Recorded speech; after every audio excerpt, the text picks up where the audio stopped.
warahmatullahi wabarakatuh. Salam Justisia. Salam Justisia.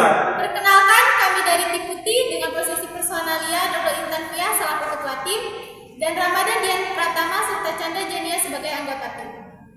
Pada debat konstitusi kali ini, kami memilih posisi kontra terhadap mosi pencabutan hak politik mantan terpidana korupsi.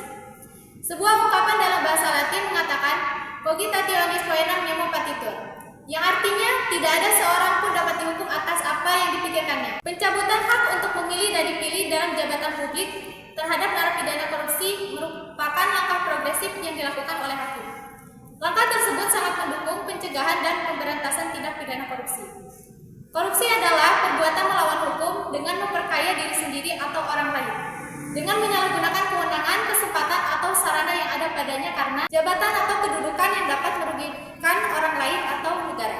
Korupsi yang sering didengar oleh masyarakat terjadi di sektor publik, yang melibatkan pihak-pihak pemegang kekuasaan politik atau jabatan pemerintah, sehingga sering disebut dengan kejahatan jabatan atau occupational crime. Banyaknya para pejabat publik dan tokoh politik yang terjerat kasus tindakan pidana korupsi, tentunya hal tersebut merupakan suatu pengkhianatan terhadap amanat rakyat. Selanjutnya akan dilanjutkan oleh Ramadan Dian Pratama. Lord Action mengatakan, power tends to corrupt and absolute power inevitably corrupt. Kekuasaan cenderung korup dan kekuasaan korup pasti korup. Oleh karena itu, dalam upaya pemberantasannya pun tidak lagi dapat dilakukan secara biasa, tetapi dituntut dengan cara-cara yang luar biasa. Sangat diperlukan terobosan hukum dan upaya konkret agar tindak pidana korupsi tidak semakin berkembang. Upaya yang dilakukan oleh aparat penegak hukum untuk mewujudkan Indonesia bebas dari kasus korupsi adalah menerapkan pidana tambahan berupa pencabutan hak politik, yaitu hak memilih dan hak dipilih dalam jabatan publik. Pencabutan hak politik tersebut merupakan langkah progresif yang dilakukan oleh hakim. Langkah tersebut sangat mendukung pencegahan dan pemberantasan tindak pidana korupsi. Penjatuhan pidana tambahan berupa pencabutan hak tertentu merupakan yang ditegaskan mengenai batas waktu pencabutan, terutama hak untuk memilih. Tentunya agar dapat memberikan rasa keadilan serta menjamin hak asasi bagi terpidana. Batas waktu pencabutan hak tertentu telah diatur di dalam pasal 38 ayat 1 Kitab Undang-Undang Hukum Pidana, merujuk pada pasal 38 ayat 1 butir 2. Kami kurang setuju dengan adanya batasan waktu jika diterapkan untuk hak dipilih dalam jabatan publik, termasuk juga dengan berdasarkan putusan Mahkamah Konstitusi nomor 4/PUU nomor 7 tahun 2009 yang memberikan jangka waktu 5 tahun setelah mantan narapidana selesai menjalani pidana penjara. Berdasarkan putusan pengadilan yang telah mempunyai hukum tetap, hal tersebut bisa diartikan bahwa apabila batas waktu pencabutan hak dipilih dalam jabatan publik diterapkan, maka ketika terpidana telah selesai menjalani hukumannya, otomatis mantan narapidana korupsi dapat mencalonkan diri kembali sebagai pejabat publik. Hal ini tentunya akan menjadi peluang bagi mantan koruptor untuk melakukan korupsi kembali. Mengingat tindak pidana korupsi merupakan extraordinary crime, di mana dampak dari korupsi itu sendiri sudah berdampak meluas pada perekonomian negara. Oleh karena itu, tidak layak jika pejabat publik yang telah melakukan korupsi kemudian diberikan kesempatan kembali untuk memilih hak dipilih dalam jabatan publik, sehingga aturan tersebut seharusnya lebih diperjelas terkait batas waktu pencabutan hak tertentu, khususnya hak untuk memilih dan dipilih dalam jabatan publik. Sesuai dengan teori gabungan yang dianut oleh Pellegrino Rossi yang menyebutkan bahwa beratnya pidana tidak boleh melampaui suatu pembalasan yang adil serta mempunyai berbagai pengaruh, yaitu perbaikan sesuatu yang merusak dalam masyarakat. Artinya, dalam penjatuhan pidana tidak hanya untuk membalas orang tersebut, tapi juga upaya untuk mendidik atau memperbaiki diri terpidana agar tidak melakukan kejahatan kembali dan agar dapat kembali menjadi anggota masyarakat yang baik. Selanjutnya akan disampaikan oleh Chandra Jenia.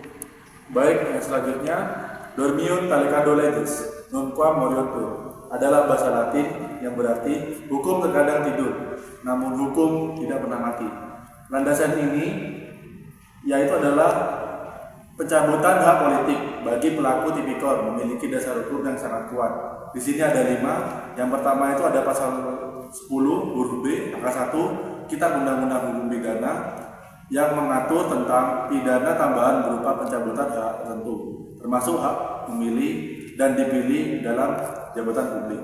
Yang kedua, ada dalam pasal 35 ayat 1 yang menjelaskan lebih lanjut untuk mengenal hak-hak yang dapat dicabut, yaitu hak memegang jabatan pada umumnya, atau jabatan tertentu, hak untuk memasuki angkatan bersenjata, hak memilih dan dipilih dalam pemilihan umum, hak menjadi penasihat atau pengurus atas penetapan pengadilan, hak menjadi wali pengawas, pengampu atau pengampu pengawasan atas orang yang bukan anaknya sendiri, hak menjalankan kekuasaan bapak, menjalankan perwalian atau pengampuan atas anaknya sendiri, dan hak menjalankan mata pencaharian tertentu.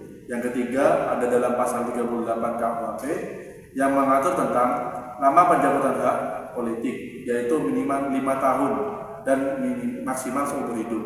Yang keempat ada dalam pasal 18 ayat 1 huruf D Undang-Undang Nomor 31 Tahun 1999 yang berisi tentang pemberantasan tindak pidana korupsi, menegaskan kembali pencabutan hak tipikor sebagai pidana tambahan bagi pelaku tipikor. Dan yang kelima, ada putusan MK nomor 42 PUU nomor 13 tahun 2015 yang menyatakan bahwa pencabutan hak politik diperbolehkan oleh Mahkamah Konstitusi sebagai bentuk hukuman tambahan yang dikenakan kepada pidana tipikor. Berdasarkan putusan MK nomor 42 PUU nomor 13 2015 yang menyatakan bahwa pencabutan hak politik bagi koruptor diperbolehkan sebagai bentuk hukuman tambahan, kami sangat tidak setuju. Yang pertama yaitu melanggar hak asasi manusia yang terdapat di dalam pasal 28E ayat 1 dan ayat 2 Undang-Undang 1945 tentang hak untuk memilih dan dipilih, karena